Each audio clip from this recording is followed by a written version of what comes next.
അങ്ങനെ കടുത്ത വാക്കുകളൊന്നുമില്ല CPJ Vincent. പ്രതീക്ഷാപൂർവ്വം തന്നെ അത് പരിഹരിക്കപ്പെടുമെന്ന് പ്രതീക്ഷ പ്രകടിപ്പിക്കായിരുന്നു വിദേശകാര്യ സെക്രട്ടറി. ഇവിടെ ഷെയ്ഖ് ഹസീന നമ്മുടെ രാജ്യത്ത് നിൽക്കുന്നു, അവർ ഇവിടെ നിന്ന് നടത്തുന്ന പ്രസ്താവനകൾ ആ രാജ്യത്ത് ബംഗ്ലാദേശിനകത്ത് അസ്വസ്ഥത ഉണ്ടാക്കുന്നുവെന്ന് അവിടുത്തെ വിദേശകാര്യ സെക്രട്ടറി ഇതിനെ തുടർന്നുള്ള പ്രതികരമായി പറയുകയും ചെയ്യുന്നുണ്ട്.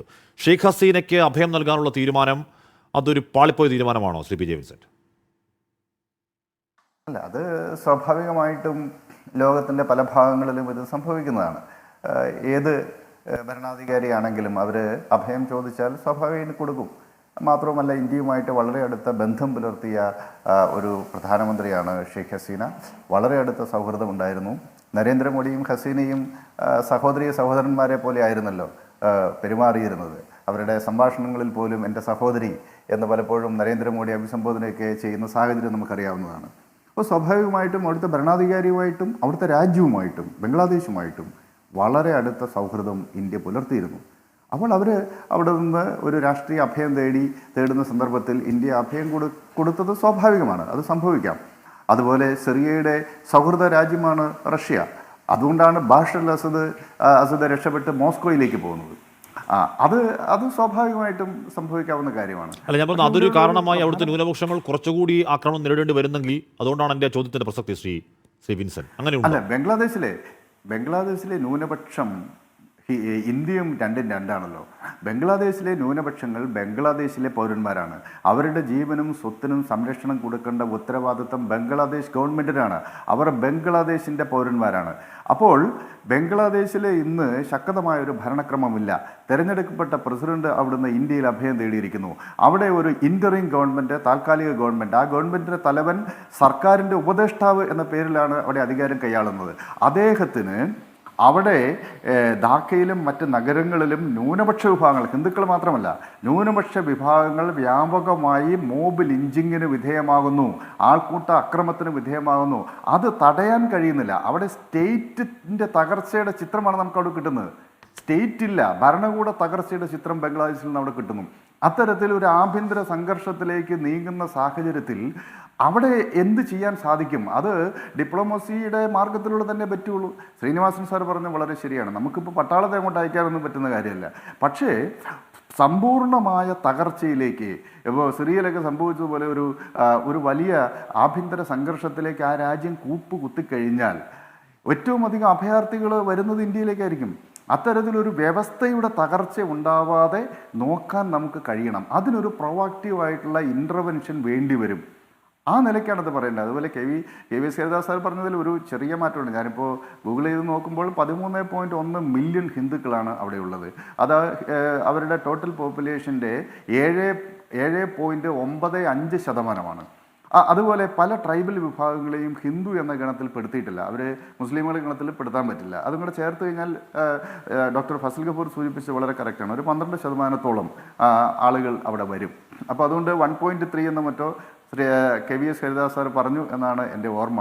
അങ്ങനെയല്ല, 7.95% ടോട്ടൽ പോപ്പുലേഷൻ്റെ ഹിന്ദുക്കളാണ് അവിടെയുള്ളത്. അതേസമയം സ്വാതന്ത്ര്യം കിട്ടിയ സമയത്ത് 23-24% ഉണ്ടായിരുന്നത് കുറഞ്ഞു. ഏകദേശം 1 കോടിയോളം മനുഷ്യർ 1971 ഇന്ത്യയിലേക്ക് 71 പലായനം ചെയ്തതിൽ 80% ഹിന്ദുക്കളുമാണ്. അതും ഒരു വാസ്തവമാണ്. അപ്പോൾ ആ രാജ്യം സമ്പൂർണ്ണമായൊരു തകർച്ചയിലേക്ക് പോകാതെ ഏത് രൂപത്തിൽ കൈകാര്യം ചെയ്യാൻ സാധിക്കും എന്നുള്ളതാണ്. ഇവിടെ ആ രാജ്യത്തിൻ്റെ സിവിൽ സൊസൈറ്റി വർഗീയവൽക്കരിക്കപ്പെടുന്നത് തടയാൻ എന്തെങ്കിലും ചെയ്യാൻ സാധിക്കുമോ? അതാണ് പ്രധാനപ്പെട്ട വിഷയം.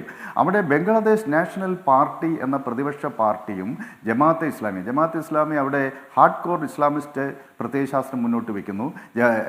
ബംഗ്ലാദേശ് നാഷണൽ പാർട്ടി ആവട്ടെ സോഫ്റ്റ് ഇസ്ലാമിസ്റ്റ് നിലപാടെടുക്കുന്ന പാർട്ടിയാണ്. ഇവർ തമ്മിൽ ഒരു ഐക്യപ്പെടലുണ്ടായിരിക്കുന്നു. അതോടൊപ്പം ഗ്രാമാന്തരങ്ങളിൽ ഗ്രാസ് റൂട്ട് ലെവലിൽ തീവ്രവാദ ആശയങ്ങളെ പ്രചോദിതമായി ന്യൂനപക്ഷങ്ങളെ ആക്രമിക്കുന്ന സംഘങ്ങൾ ശക്തമാണ്. സ്റ്റേറ്റ് ഓർഡർ തകർന്നിരിക്കുന്നു. അതിനെ സ്റ്റെബിലൈസ് ചെയ്യാൻ എങ്ങനെ ഇന്ത്യക്ക് സഹായിക്കാൻ സാധിക്കും എന്നുള്ളതാണ് പ്രശ്നം. അപ്പോൾ ലോകത്തെവിടെയും നടക്കുന്ന ന്യൂനപക്ഷ വേട്ട, അവരെ ഒഴിവാക്കൽ, അവരെ ചാപ്പുകുത്തൽ, ഇതിന് ഒരു ഏകദാനക സ്വഭാവം ഉണ്ടാകുന്നത് എന്തുകൊണ്ടാണ്? താങ്കൾ ഈ പറയുന്ന കാര്യങ്ങളൊക്കെ നമ്മൾ മറ്റു പല സ്ഥലങ്ങളിലും നമ്മൾ സമാനമായ അനുഭവങ്ങൾ നമുക്കുണ്ടല്ലോ CPJ വിൻസെന്റ്. സമാനമായ അനുഭവങ്ങളുണ്ട്. ഇപ്പം വലതുപക്ഷ മുന്നേറ്റം, അതിനെ നമ്മൾ കൺസർവേറ്റീവ് റെവല്യൂഷൻ എന്നല്ലേ പറയുന്നത്. ഈ കൺസർവേറ്റീവ് റെവല്യൂഷൻ ലോകത്തെമ്പാടും നടന്നുകൊണ്ടിരിക്കുകയാണ്.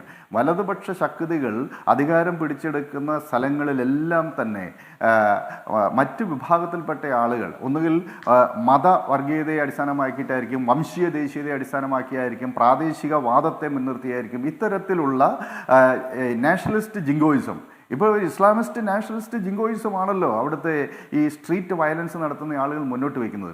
അത്തരത്തിൽ തീവ്ര വലതുപക്ഷ നിലപാടെടുക്കുന്ന ആളുകളൊക്കെ ഇത്തരത്തിൽ ന്യൂനപക്ഷങ്ങളെ തങ്ങളുടെ ആശയത്തിന് വിരുദ്ധമായ മനുഷ്യരെ മുഴുവൻ കൊന്നൊടുക്കുക എന്ന രീതിയിലാണ് ലോകം മുന്നോട്ട് പോകുന്നത്.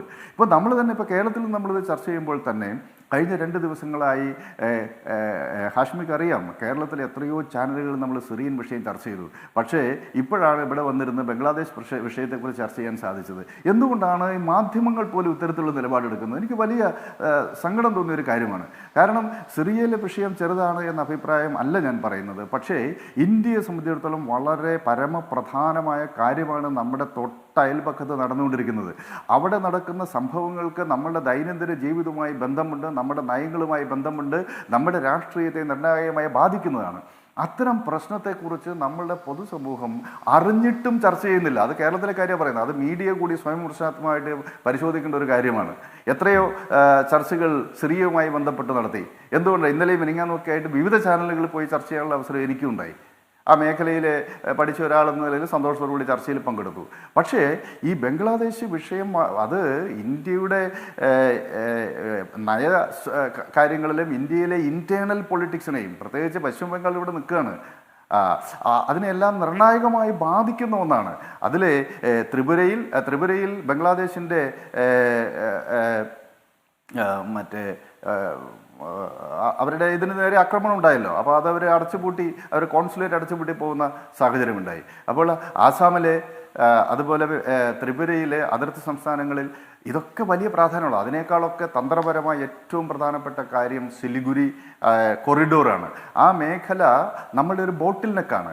അപ്പം ഭൂട്ടാൻ അതിർത്തിയിലെ ദോക്ലാമിൽ നിന്ന് ഈ സിലിഗുരി ബ്ലോക്കേഡ് ചെയ്യാനുള്ള ഗ്രാൻഡ് ഡിസൈൻ്റെ ഭാഗമായിട്ടായിരുന്നു ചൈനീസ് പട്ടാളം ദോക്ലാമിലേക്ക് കടന്നു കയറിയത്. അങ്ങനെയാണല്ലോ ദോക്ലാം സംഘർഷം ഉണ്ടാകുന്നത്. ഇപ്പോഴും ഈ മേഖലയിൽ ഒരു നിയന്ത്രണം മറ്റേതെങ്കിലും ശക്തികൾക്ക് കിട്ടിയാൽ നമ്മുടെ 7 സംസ്ഥാനങ്ങൾ, 7 സിസ്റ്റേഴ്സ് എന്ന് പറയുന്ന വടക്ക് കിഴക്കൻ സംസ്ഥാനങ്ങളുമായിട്ടുള്ള നമ്മുടെ ബന്ധം ഇല്ലാതാവും. അതുകൊണ്ട് ബംഗ്ലാദേശിൽ ഒരു ഇന്ത്യ വിരുദ്ധ ഗവൺമെൻറ് വരുന്നത് ഇന്ത്യയുടെ ദേശ താല്പര്യങ്ങൾക്ക് വിരുദ്ധമാണ്.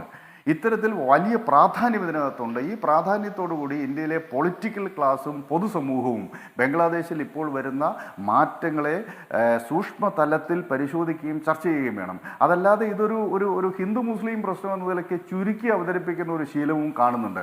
അത് ശരിയല്ല, ആ അർത്ഥത്തിലല്ല കാണേണ്ടത്. മറിച്ച് നമ്മളുടെ ഈ സൗത്ത് ഏഷ്യ എന്ന് പറയുന്ന ഒരു സിംഗിൾ യൂണിറ്റാണ് യഥാർത്ഥത്തിൽ. അവിടെ ഒരു വലിയ പ്രദേശമാണ് ബംഗ്ലാദേശ്, നമ്മുടെ എൻക്ലേവാണ്. അത് ഫസൽ ഖബൂർ സാർ പറഞ്ഞു വളരെ കറക്റ്റാണ്. ബംഗ്ലാദേശ് എന്ന് പറയുന്ന ഇന്ത്യയിൽ ചുറ്റപ്പെട്ട് കിടക്കുന്ന ഒരു പ്രദേശമാണ്. അവിടെ ഉണ്ടാകുന്ന ചെറു ചലനങ്ങൾ പോലും നമ്മളെ സ്വാധീനിക്കും, നമുക്ക് അവരെയും സ്വാധീനിക്കാൻ സാധിക്കും. അപ്പോൾ അതുകൊണ്ട് അത് വെയിറ്റ് ആൻഡ് സീ എന്ന പോളിസി നമുക്ക് സിറിയയുടെ കാര്യത്തിൽ സ്വീകരിക്കാം. പക്ഷേ ബംഗ്ലാദേശിൻ്റെ കാര്യത്തിൽ അത് സ്വീകരിക്കുന്നത് ശരിയല്ല. സാധ്യമായ മുഴുവൻ മാർഗങ്ങളിലൂടെയും ഇടപെടണം എന്ന് തന്നെയാണ് അങ്ങ് പറയുന്നത്. അതിനാണ് നമ്മുടെ നിലപാട്. മാത്രമല്ല സാർ പറഞ്ഞു എന്തുകൊണ്ട് ചർച്ചയ്ക്കെടുക്കേണ്ടതാണ് എന്ന് പറഞ്ഞാൽ നമ്മൾ രാജ്യത്തിനകത്ത് നടക്കുന്ന ന്യൂനപക്ഷ വേട്ടയെക്കുറിച്ച് സംസാരിക്കുമ്പോൾ അയൽ രാജ്യങ്ങളിൽ നടക്കുന്ന ന്യൂനപക്ഷ വേട്ടയെക്കുറിച്ച് അതിനേക്കാൾ കൂടുതൽ ഉച്ചത്തിൽ സംസാരിച്ചാൽ മതിയാവുകയുള്ളൂ. ന്യൂനപക്ഷങ്ങൾ അതേത് രാജ്യത്താണെങ്കിലും ഏതെങ്കിലും തരത്തിൽ അരികുവൽക്കരിക്കപ്പെടാനോ വേട്ടയാടപ്പെടാനോ പാടുള്ളതല്ല.